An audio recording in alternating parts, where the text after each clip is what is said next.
Hi everyone, and this is Christy Crowell, the founder of ProMusicDB, and I'm here on our very first Conversations podcast, video record conversation with LeRena Major, the rock and roll history gal. She is a rock and roll music historian and my friend, and music history is in good hands in her brain, let me tell you. So thank you for being my first guest. This is kind of exciting. Well, thank you for having me. It's equally exciting from this side, for sure. So we're going to start off today. What I wanted to talk about with you was music credits, because you are a huge advocate of musicians and knowing what they played on, and a huge fan of Prince and kind of a Prince scholar, if you will. And I wanted to talk to you a little bit about why do you feel music credits are important from a couple different perspectives. But first we'll talk about in regards to Prince and the streaming services and music credits and musicians who played on his work. Just talk a little bit about, what you know about Prince and his work and how he loved musicians, and how it'd be great to kind of know about that more in the retail world. Well, it's definitely no joke when I call myself a princely scholar across the various social media platforms, because I went from being a fan in my younger years to a disciple in the later years, and then to a scholar where I am now as a rock and roll historian. And his catalog is so massive, the release catalog, right? Not even that vault that they talk about that supposedly has now been drilled open after his death by the folks who are temporarily administering his estate, while we see how that all plays out.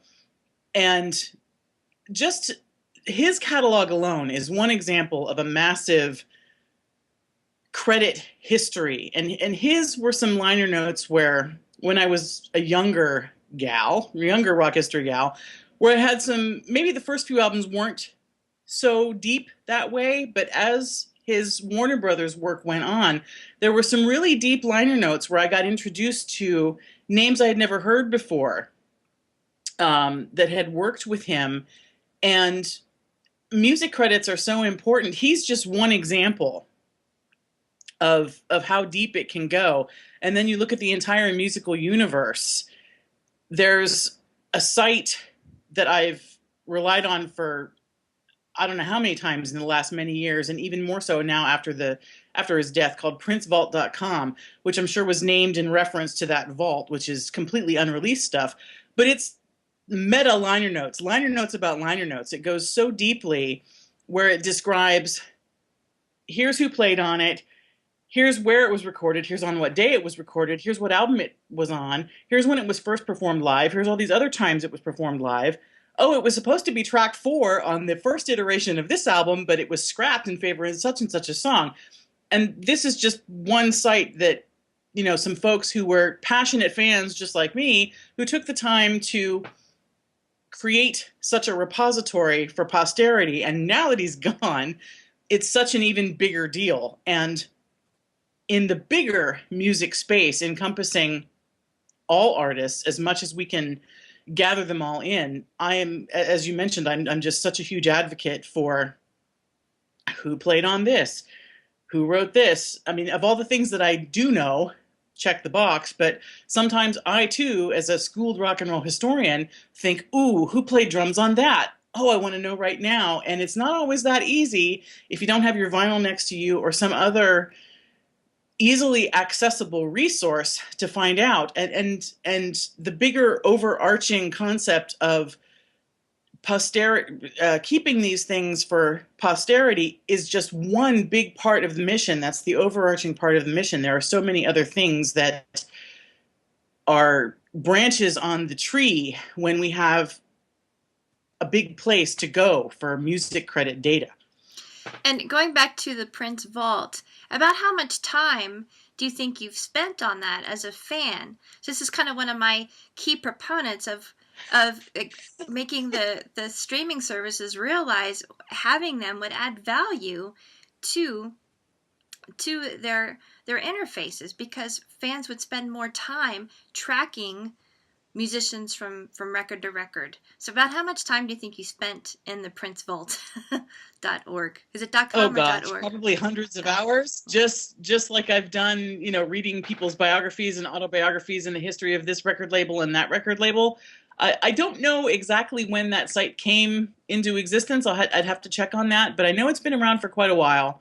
And he being such an advocate for protecting his intellectual property, it's not exactly a secret that he worked to scrub a lot of stuff from the internet, even when he originally embraced the internet 20 years ago and was kind of a pioneer, and then kind of turned his back on it, then kind of became a sort of pioneer again and turned his back on it again, kind of, went through these stages with it.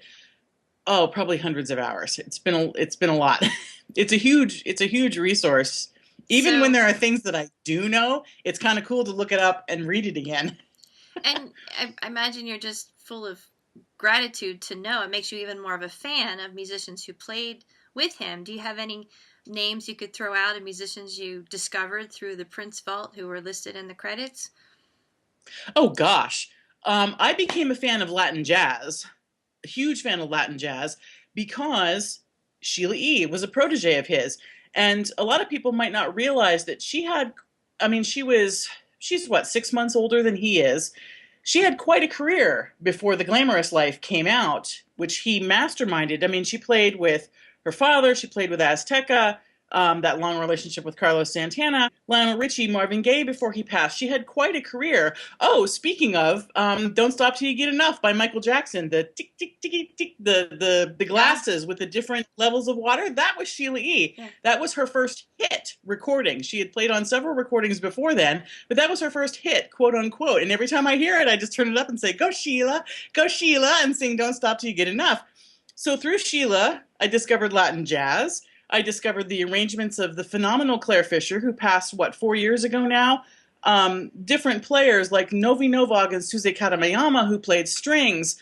The other players in the Revolution and the somewhat revolving group that was over the course of maybe 20 years. Bonnie Boyer, John Blackwell, Michael Bland on drums, Rosie Gaines. I mean, a huge part of the world might not have known who Rosie Gaines actually is if it weren't for his work.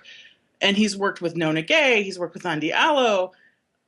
The list just kind of goes on and on. Brown Mark, Maserati, The Family, which, had Susanna Melvoin's twin sister, or Susanna was Wendy's twin sister. Just, the list is just so huge. And so something like Prince Vault is this resource that you can go back and revisit what you already know, and maybe sometimes go, oh, right, that was then, wasn't it? Oh, right, that puzzle piece just went and clicked into place. But thinking, say, 20, 30 years in the future, who's going to be around to keep Prince Vault? Who's going to be, I guess that's where ProMusicDB, we've tried to think, like, what's going to happen if these sites ever go down? Who's going to take over administration of them? Who can absorb the data from musicians at an archival level just for posterity's sake, just like you say?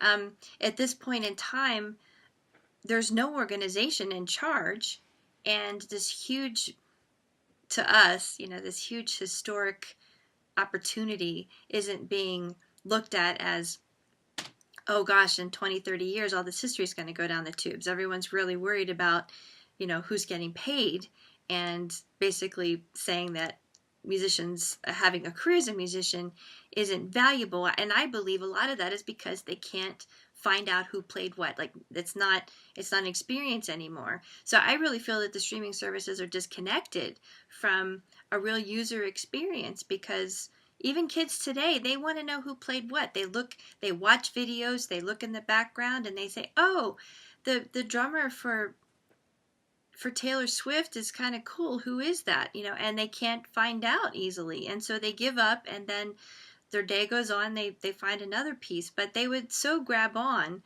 to knowing who those musicians are, and it would promote really music as a profession, as a craft, in my opinion. So getting back to the streaming services, so I know you've kind of looked at a lot of them, and you have more knowledge about the back ends of them and things than I do. But where would where would these types of credits go? Because that's a big argument that they just don't have any place to put them, or they receive them in the wrong way, so they don't list them. So where would they put them?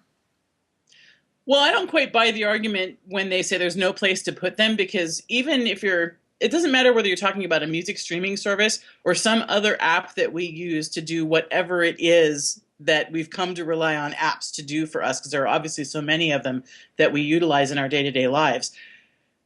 I think it was Spotify that utilized TuneWiki before it was no longer a soluble company, and it had legitimized lyrics, and there was a place where you could literally be asked, do you want to see the lyrics to this while it's running? I don't see why we can't integrate that again into all of the major streaming services and make it legal, because the mechanical royalties would be in play in displaying those lyrics, just like when you display lyrics on liner notes on an album jacket or in a CD cover. Those are used by permission. It's not just an automatic thing. I don't see why there's any reason that we can't do that as part of, I keep going like this because I'm very visual, but within an interface that might have a pause and a play button in the middle, and your artist and song title up here, and maybe the album title underneath or down here, because sometimes those visualizations vary the user interface, so to speak, from service to service.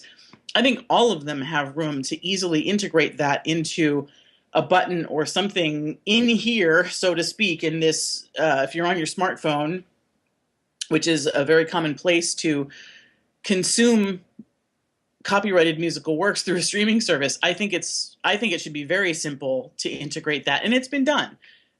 So add it as a line right here. So for this. Right. So that leads me to the next question. Do you believe that it's right thinking to think that each streaming service should have their own database of credits, so that whatever each one had would be displayed, not necessarily a unified credits resource that could supply these streaming services with that information? What do you think about that?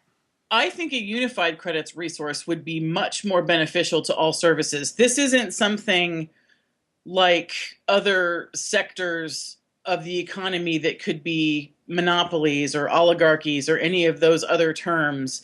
I think that your underlying musical work is what it is, and then the sound recording, the one-to-many relationship that goes with it, they are what they are. They are non-disputable.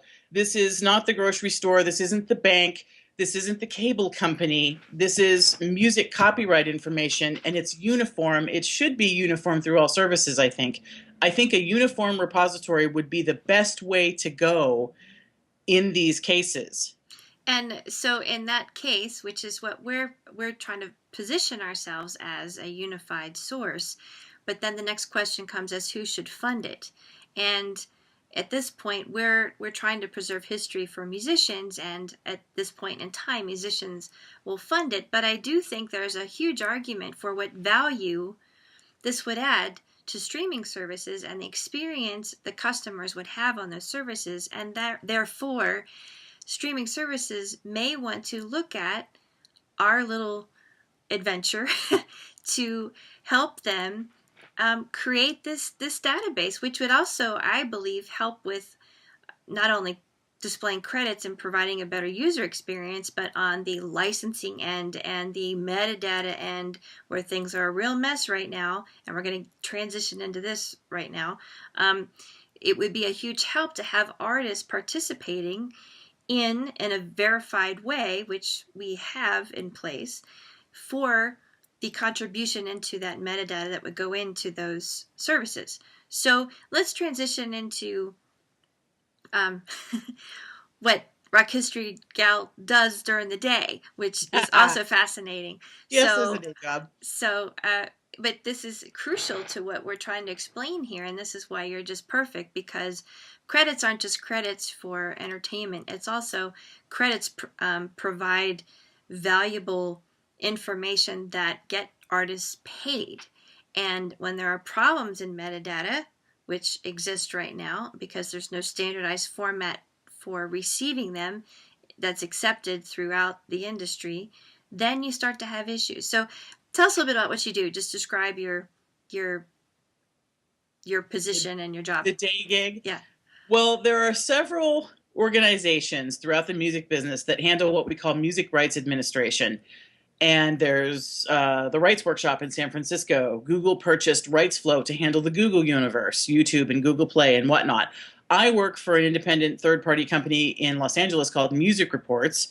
And one of the many things we do, we handle music rights administration. The department in which I work handles music streaming services. So I've seen the ins and outs of how the ugly metadata can prevent someone from getting paid properly. And in this music business climate, the cleaner your data, the better, because there are different instances that can actually keep you from getting paid.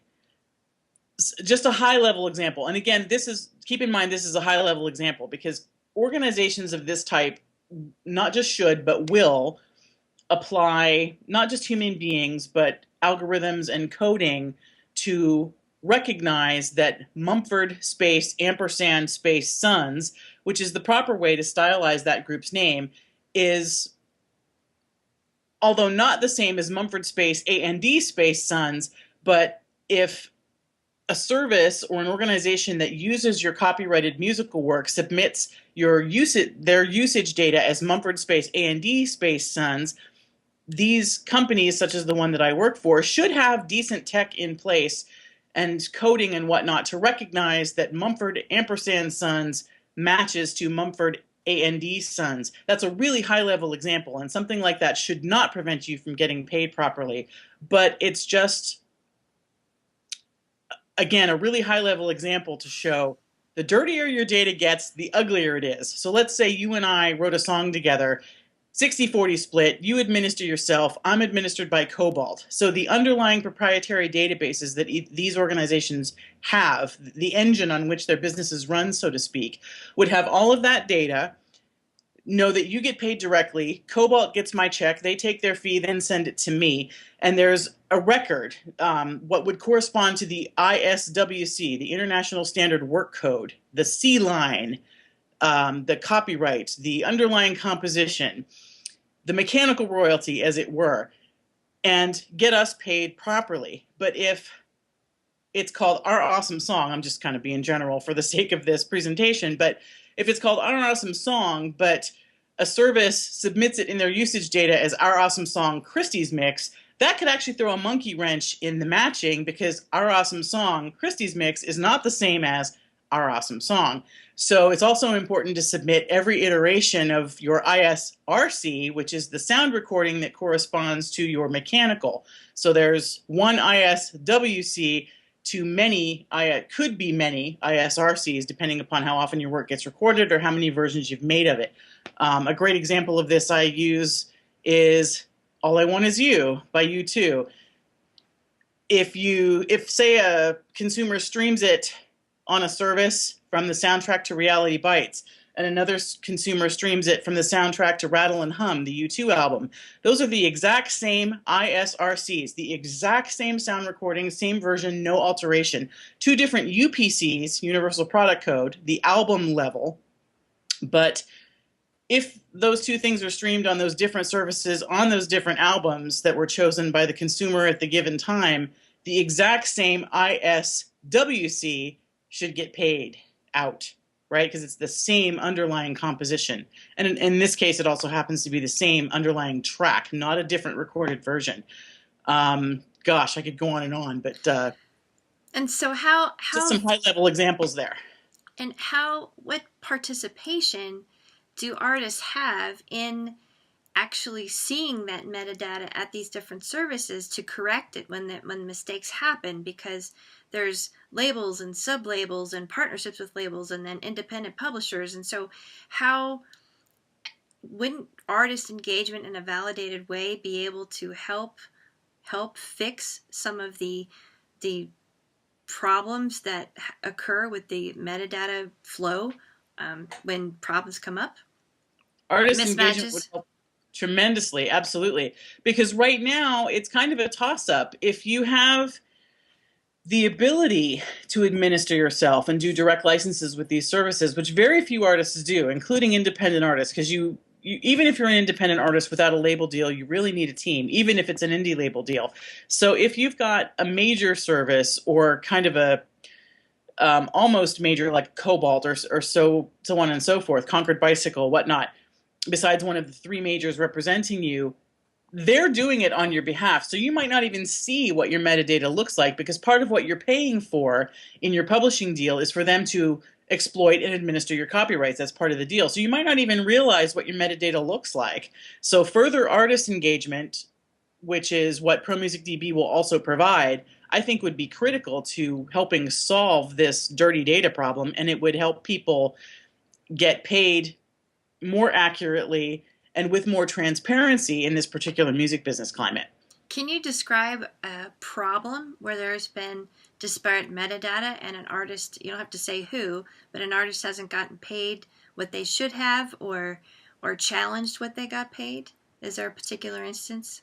Actually, the example where I talked about us, writing this theoretical song with a 60-40 split, that's actually happened, where it's been so-and-so's mix submitted in the usage metadata from a service, but what the underlying metadata says in a music reports or a rights flow or a rights workshop, any of those organizations, it's just the song title without a specific mix or a specific version. That's actually stopped people from getting paid. And then they might write in and say, hey, we actually heard our song on such and such a service, but we didn't see it on our royalty statement. Can you look into that, please? And we find that there's a discrepancy between what the underlying database for the actual underlying composition says versus what the service submitted in their usage data. And that can make the system go like this sometimes. Wow. Yeah, that's actually a real example. It's so layered, and it's really a Wild West. There's no... Absolutely. And companies like yours are put in the middle of trying to figure it all out, and at the end of the day, unfortunately, you're also the ones who get stuck if something's wrong.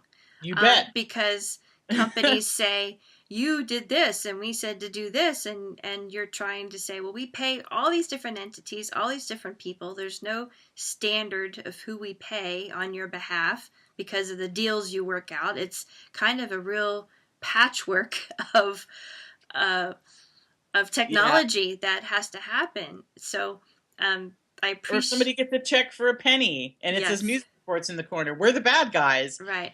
That doesn't mean that we agree with the low rates as they are right now. We're helping services to comply with them as they are right now, so at least the creators get paid what the law says they should get paid right now, and to try to do it in a transparent way. So it's this tug of war, for sure. Yeah, but at least your companies like you are trying to address some of the issues. Yes. An underlying database that Music Reports has is called Songdecks. It is. So I'm curious about how that is accessed and who gets access to it, and why it's not made more accessible. Well, I know that certain departments that need access get access, which is kind of, a standard in any kind of company. We've got people who do copyright research, so they need to look at it all the time, both the mechanical and the sound recording side. The IT side in which I work can access it for various reasons.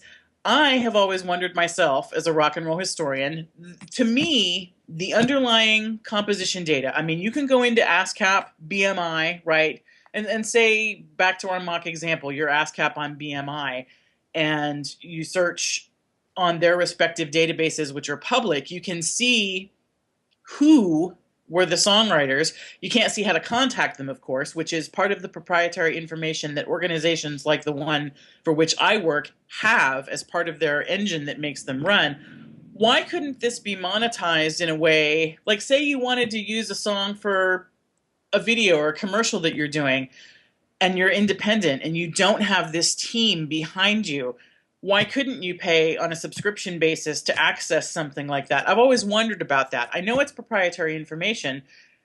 The contact information is what's proprietary, and the shares, perhaps, right? But the actual concept that Robert Hazard wrote, "Girls Just Want to Have Fun," 100% to whoever controls the estate of Robert Hazard. That's public knowledge because you can look that up in the database of the PRO with which he's affiliated, even though he's been gone for many years.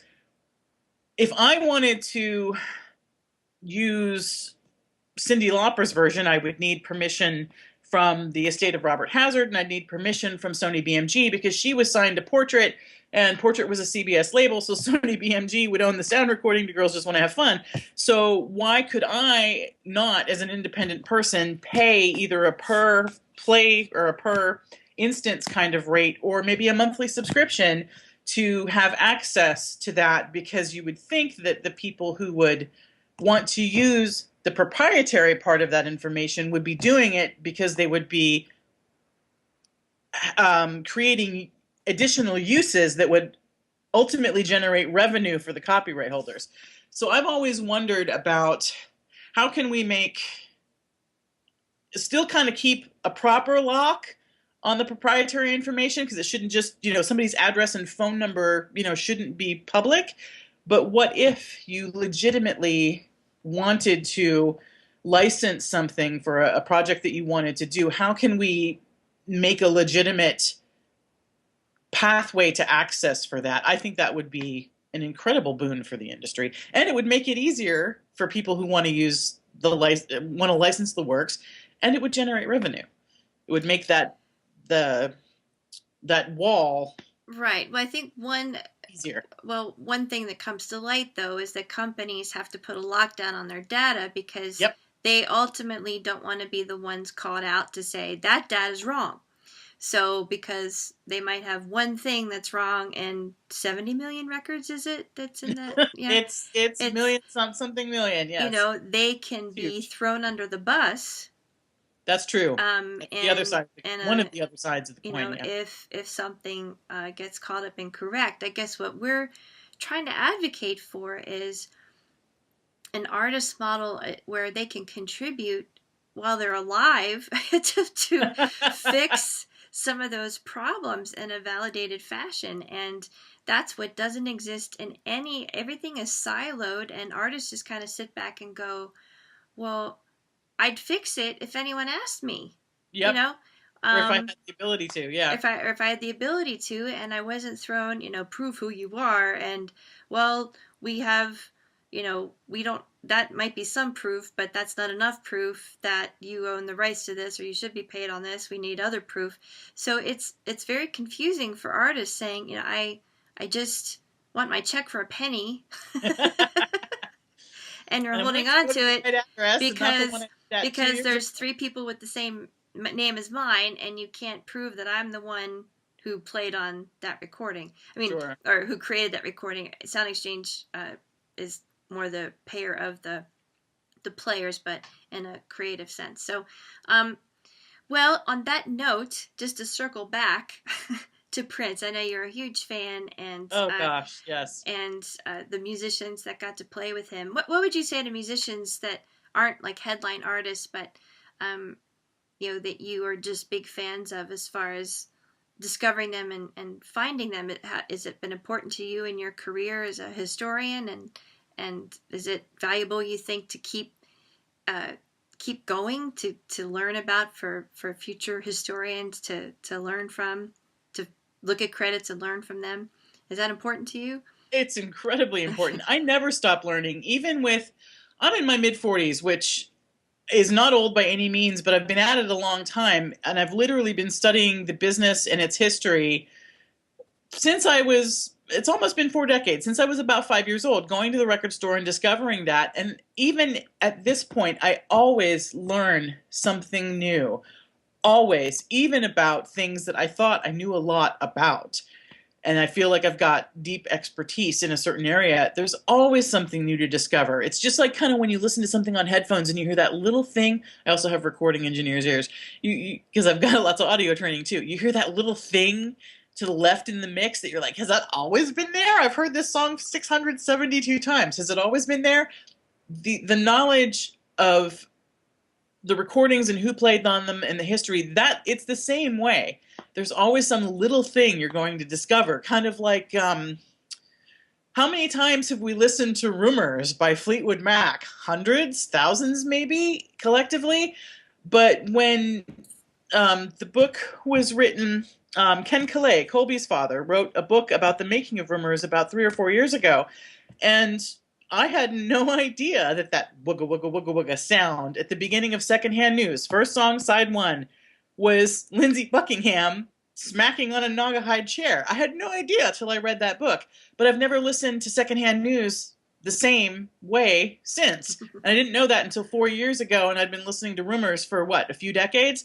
So there's always something to learn. So it's incredibly important to always go on and preserve it, even if you pull this thing from way back when and now you're cognizant of it now. Put it down so that you and everybody else can benefit from it going forward. Wow, now and going forward. Yeah, your brain is always just amazes me. It is. The Rolodex.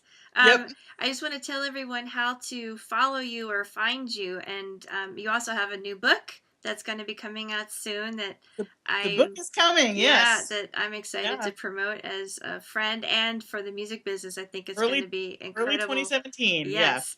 Yeah. But how do folks find you online to follow you? And I am Rock History Gal, so that is 14 letters, as I like to say, RockHistoryGal. So I'm on Twitter, I'm on Instagram, I'm on Facebook. I am at rockhistorygal.com, and my name is LeRena, so LE_RENA, and my last name is Major, just like the rank. If you Google either one of those two things, I'm what you're going to find. So folks, you will find the rock and roll historian. If you want to follow a little bit more about music history and keep in touch with LeRena, please follow her.